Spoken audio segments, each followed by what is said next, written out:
Hood by Charles Perrault. Once upon a time there was a little village girl, the prettiest ever seen or known. Her mother loved her very much. Her grandmother was even fonder of her, and had a little red hood made for the child. The hood suited her so well that wherever she went, one day after her mother had baked some cakes, she said to Little Red Riding Hood, "Your grandmother is ill. Go visit her to see how she is doing. Take a cake and this little jar of butter." Little Red Riding Hood started off without delay towards the village in which her grandmother lived. On her way, she had to pass through part of a forest, and there she met that sly old fellow, Mr. Wolf. The wolf felt that he would very much like to eat her on the spot, but was afraid to do so with woodcutters at hand in the forest. He asked her which way she was going.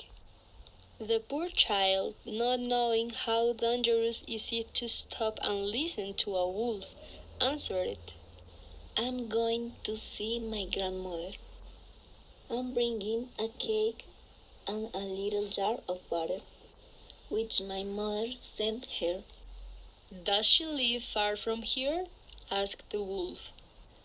"Oh, yes," replied Little Red Riding Hood.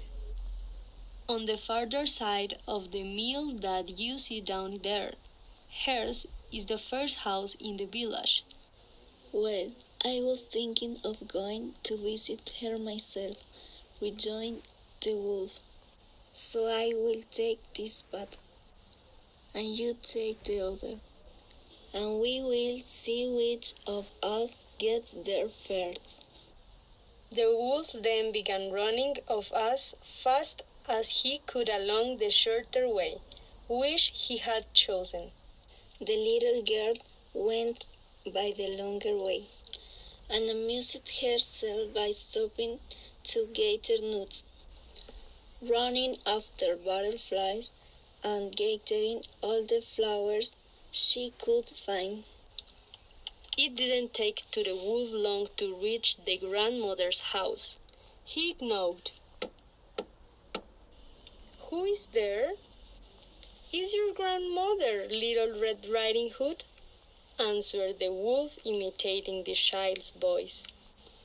"I brought a cake and a little jar of butter, which my mother sent you." The good grandmother, who was ill in bed, called out, "Pull the bobbin and the latch will go up." The wolf pulled the bobbin and the door opened. He leaped onto the poor old woman and ate her in no time, for he had not eaten in 3 days.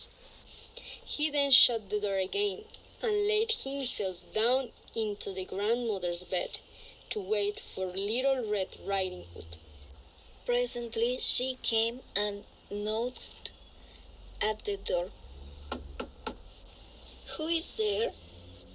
Little Red Riding Hood was frightened at first, hearing the wolf's gruff voice, but thinking that her grandmother had a cold, she answered, "It's your granddaughter, Little Red Riding Hood. I brought a cake and a little jar of butter, which my mother sent you."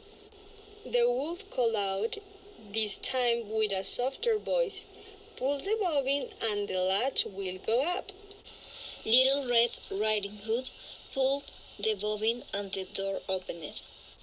When the wolf saw her coming, he hid himself under the covers, and he said to her, "Pull the cake and the little jar of butter into the cupboard, and come into the bed with me."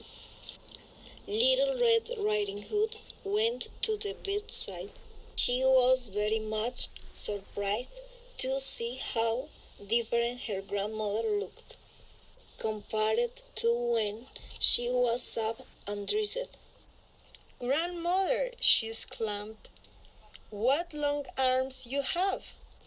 All the better to embrace you with, my little girl. Grandmother, what long legs you have! All the better to run with you, child. Grandmother, what long ears you have! All the better to hear you, child. Grandmother, what large eyes you have! All the better to see you, child. Grandmother, what large teeth you have! All the better to eat you with. And saying these words, the wicked wolf sprang upon Little Red Riding Hood and ate her up.